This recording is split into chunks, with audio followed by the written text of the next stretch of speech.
Muy buenas tardes. Good afternoon, everybody. Thank you all for joining us for this press conference. This is the closing press conference of these very intensive couple of days and several days of meetings, including finally the informal ECOFIN conclusion today here in Santiago de Compostela. I think I can say on behalf of everyone else unanimously that this has been a very successful meeting.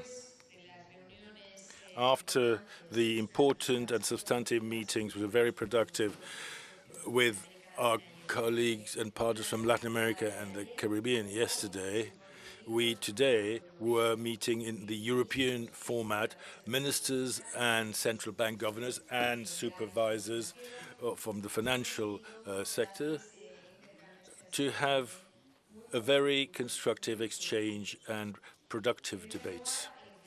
First of all, over breakfast, we discussed the state of play of the review of the reform of economic governance and fiscal rules more broadly. Unanimously, we agreed that we needed to step up and intensify our work over the next weeks with an ambitious timeline and work constructively to achieve consensus between now and the end of the year.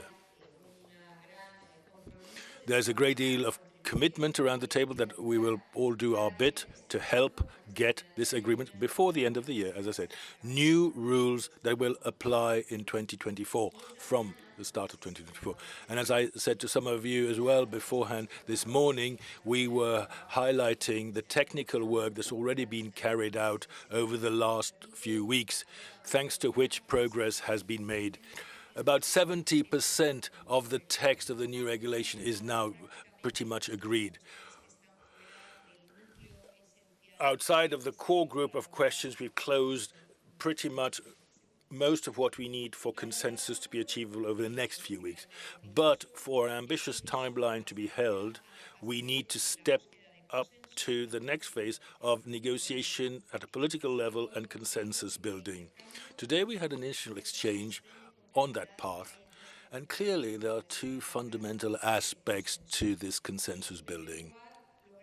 First of all, the adequate or correct balance between a framework which guarantees gradual debt reduction, debt to GDP ratio, fiscal and medium and long-term sustainability, and at the same time enough space for investment to take place in answer to our priorities and European interests and needs, with the right incentives as well for structural reform.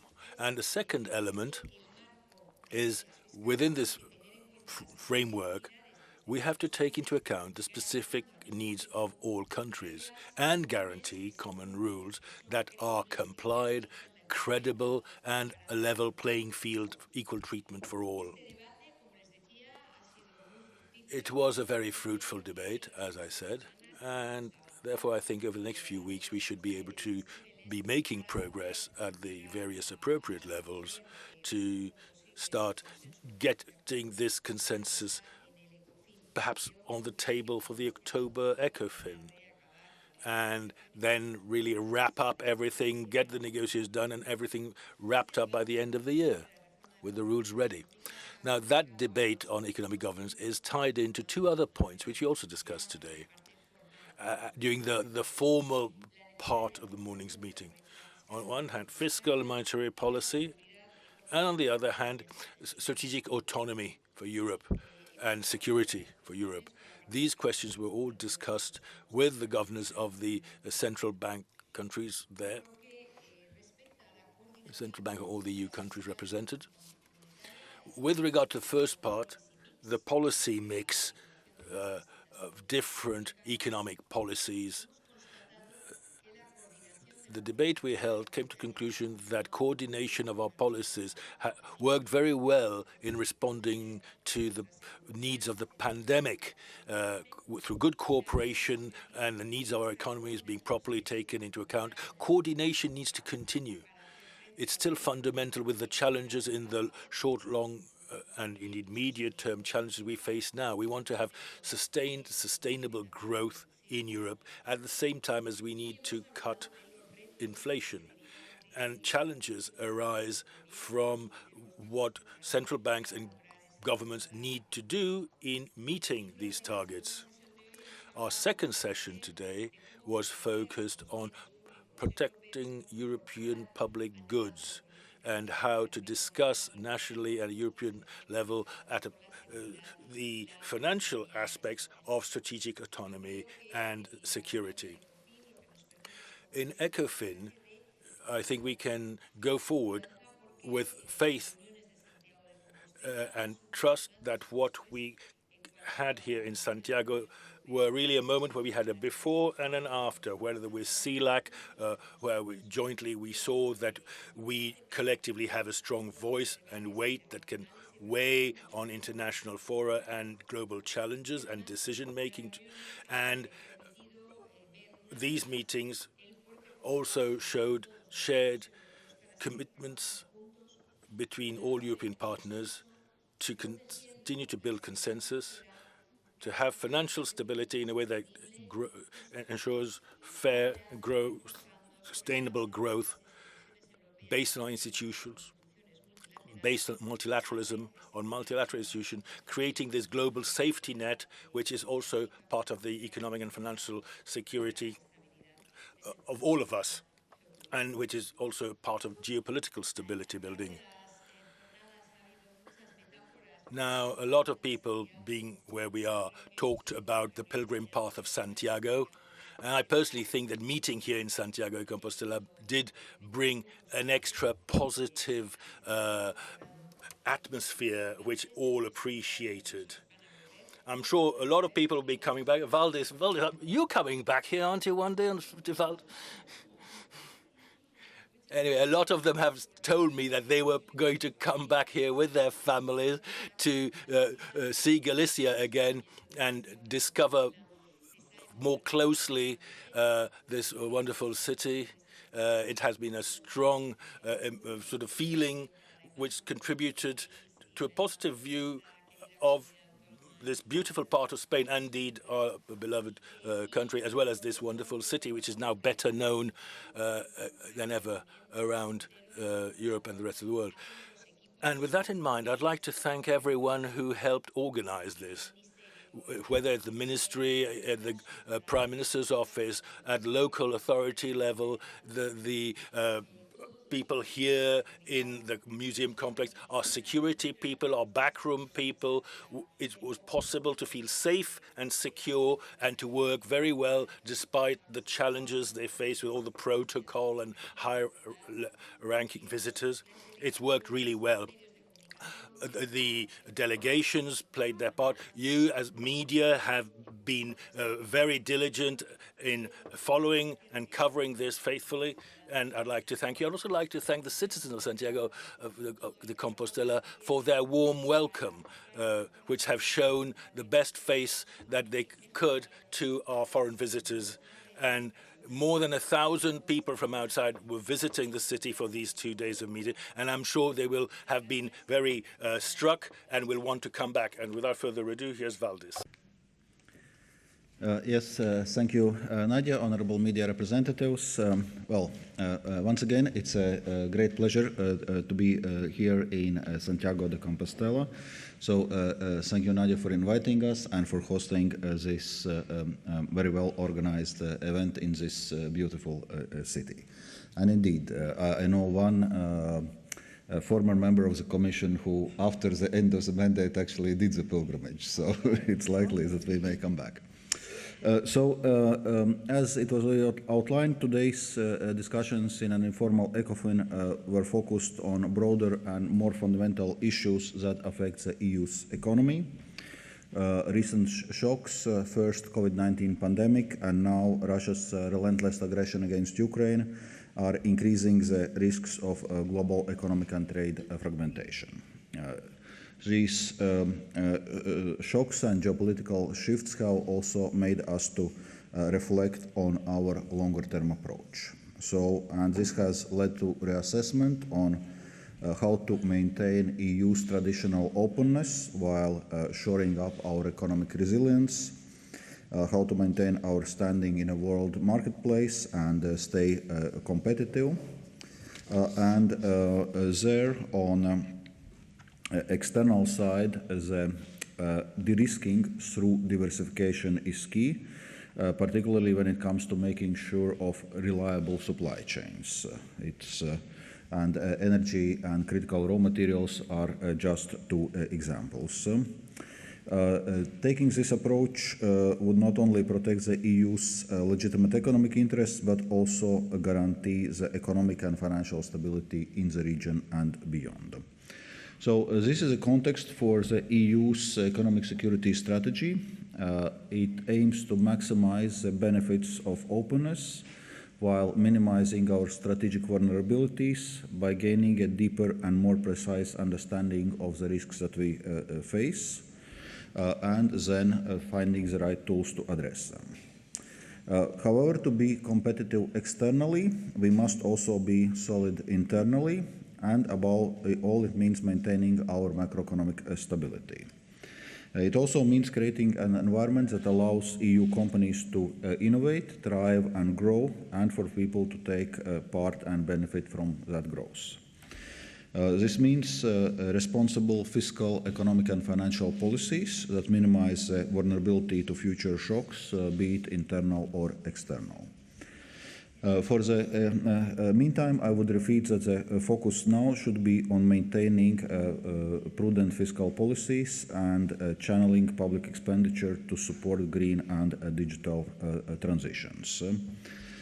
This is something which we discussed also in a context of interplay between monetary and fiscal policies, that the two policies should not contradict each other, but rather work in tandem.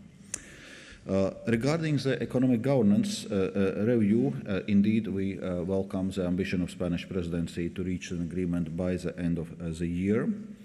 This may be challenging, but I know that Spanish presidency is committed to this time frame, and just today you outlined the way to do it, what was called Santiago's way. One could also call it maybe fiscal camino, which so we will continue to support Spanish presidency efforts. But we also need to look at our regulation.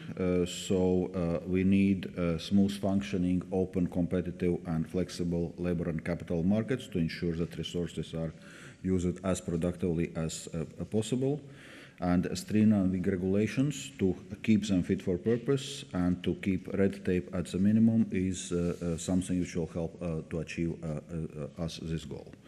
So, as President von der Leyen recently announced, next month the Commission will present legislative proposals towards reducing reporting obligations at European level by 25%. An independent board will also conduct a competitiveness check for every new piece of legislation. Deepening the EU's single market will help to strengthen our open strategic autonomy and economic security. Further developing the capital markets union and completing the banking union will be essential. Both are needed to underpin Europe's overall competitiveness and resilience. So I will conclude here, and once again, thank you for welcoming this. Thank you for welcoming this. Now open the floor for questions. Abrimos el turno de preguntas.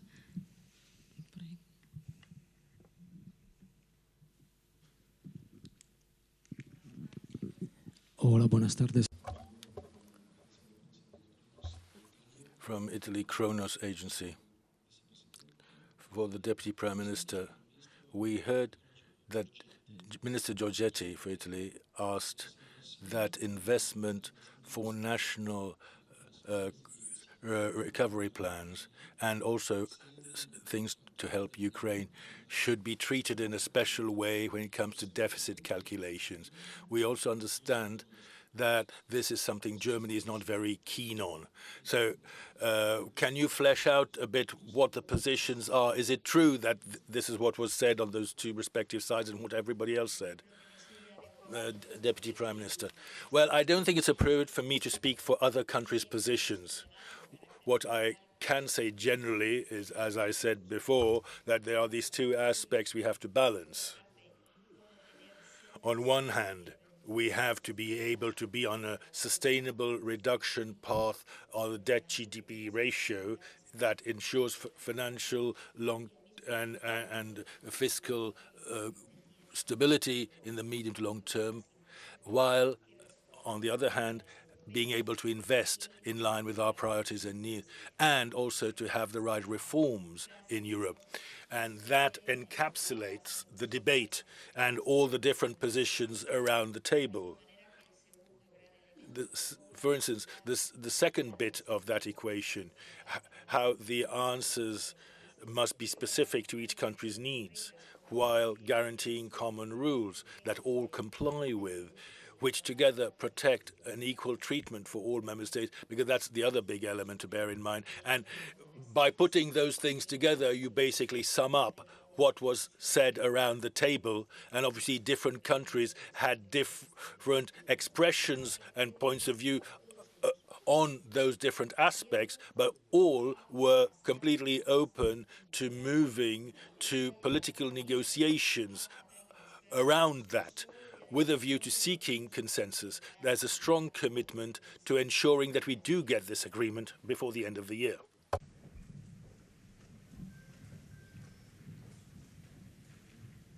Muchas gracias, Marco Bresul. Thank you. From La Stampa.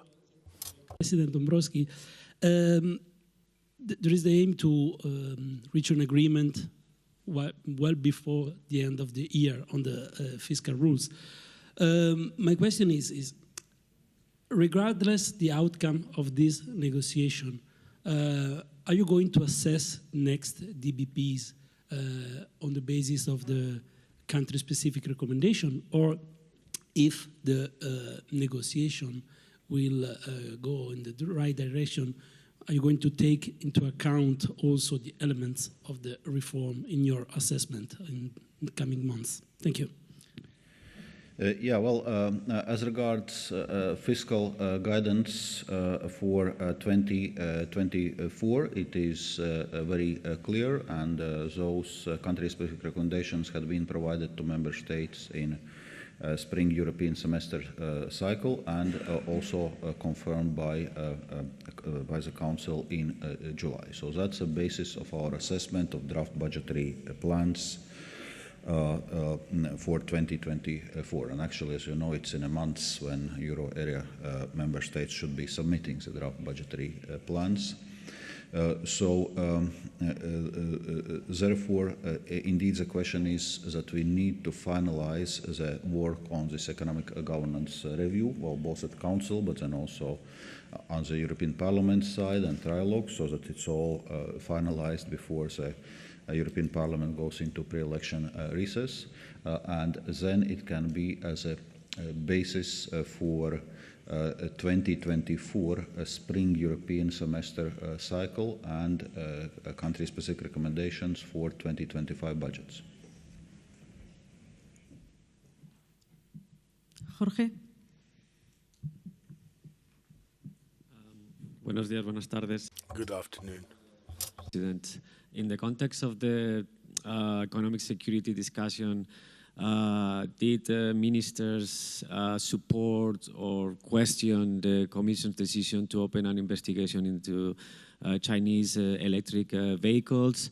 Did any minister say that they would like the Commission to take action also in other sectors? And since you're traveling to China, I mean, whether you can confirm, first of all, that that trip is happening. Do you expect that this issue is going to come up in the discussions? What other trade irritants are you planning to discuss with the Chinese? Thank you very much. And for the Vice President, if she wants to comment, of course, on the electric vehicles case as well, and other sectors that she would like the Commission to take action. As regards the electrical vehicles case, it was not part of the ECOFIN discussions. I can imagine it will be part of Trade Council discussions. What the Commission is doing now, so we have announced the opening of ex officio investigation, anti-subsidies investigation regarding Chinese electrical vehicles, because The Commission services, DG Trade, had been doing assessment very extensively, and there is sufficient evidence gathered on the threat of injury for EU electrical vehicles industry, and knowing the fact that by 2035 it's only zero tailpipe vehicles which will be allowed to be sold in the European Union. It's of course of strategic importance. So now we are taking the first steps. So there's going to be what's called pre-initiation consultations with the country concerned with China. And there's also going to be consultations both with the government of China and also of the industry during the course of investigation. So what we do in line with applicable EU law, and it's in line with WTO law and principles, and we'll now make this investigation step by step. And well, I would say it's indeed likely that this topic is going to be raised also during my visit to China, where we are scheduling bilateral meetings and also high-level economic and trade dialogue. I made a couple of points, additional points from my side. I think that what we are confronted with is how to articulate in practice the concept of open strategic autonomy. The EU is a world order trade powerhouse, and this has contributed to growth, prosperity, and technological innovation and leadership in our continent, in our union. In the current geopolitical context and in the current trade and technological development context, we need to ensure that there is a level playing field. We need to protect the competitiveness of European players, European companies, but whilst preserving the EU as an open player in international trade. And I think that that's exactly what the Commission is putting on the table. And I am quite convinced and confident that they will get it right, as they have been until now getting it right whilst having the exclusive competence regarding trade policy. Thank you very much. I don't see more questions. Creo que no hay más preguntas. Damos por concluida entonces. In that case, I'll conclude the press conference. Thank you all for attending.